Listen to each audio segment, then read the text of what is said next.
अस्सलामु अलैकुम। वज़ू एक बाबरकत अमल है और इसके करने के बहुत से जिस्मानी और रूहानी फ़ायदे भी हैं। वज़ू कुछ चीज़ों में शर्त है, जैसे कि नमाज़ पढ़ने के लिए इंसान का बावज़ू होना ज़रूरी है, और इसी तरह कुरान के सफ़हात को छूने के लिए भी इंसान का बावज़ू होना ज़रूरी है। आज मैं आपकी खिदमत में वज़ू की सुन्नतें और फ़राइज़ को बयान करूँगा। अगर सिर्फ वज़ू के फ़राइज़ को अदा किया जाए तो वज़ू तो हो जाएगा, लेकिन कामिल वज़ू, ज़्यादा सवाब वाला वज़ू सुन्नतों के अदा करने से होगा। लेकिन अगर कोई सुन्नत रह जाती है तो वज़ू तो हो जाएगा, लेकिन वज़ू के सवाब में कमी आ जाएगी। और अगर वज़ू के फ़राइज़ में से कोई एक फ़र्ज़ रह जाए तो वज़ू ही ना होगा।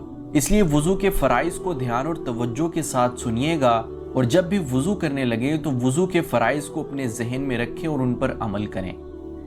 पहले बात कर लेते हैं वज़ू की सुन्नतों की। वज़ू की सुन्नतों में पहली सुन्नत है नियत करना। दूसरी सुन्नत है शुरू में बिस्मिल्लाह पढ़ना। तीसरी सुन्नत है पहले 3 बार दोनों हाथ गिट्टों तक धोना, यानी कलाइयों तक धोना। चौथी सुन्नत है 3 बार कुल्ली करना।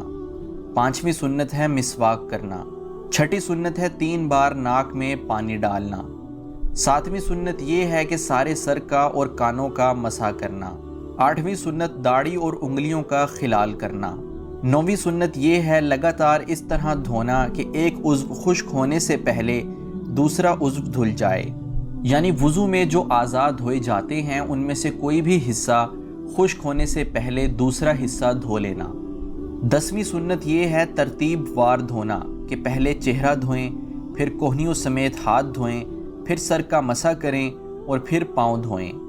तरतीब को ख़राब कर देना खिलाफ सुन्नत है, यानी इंसान पहले अपने बाजुओं को धो ले और फिर बाद में चेहरा धोए। ऐसा नहीं करना चाहिए, ऐसा खिलाफ सुन्नत है।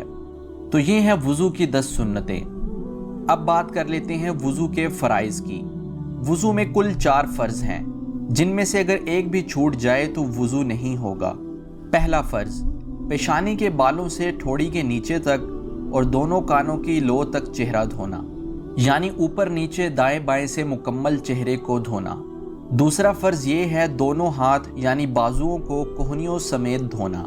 याद रखिए कि कोहनियाँ इसमें शामिल हैं, यानी कोहनियों से पहले नहीं धोना बल्कि कोहनियों को भी शामिल करना है धोने में। तीसरा फ़र्ज़ ये है कि चौथाई सर का मसा करना। चौथाई से क्या मुराद है? अगर इंसान के सर के 4 हिस्से किए जाएं तो चौथा हिस्सा जो बनता है उसका मसा तो फ़र्ज़ है। चौथे हिस्से से कम का मसा अगर किया जाएगा तो मसा ना होगा।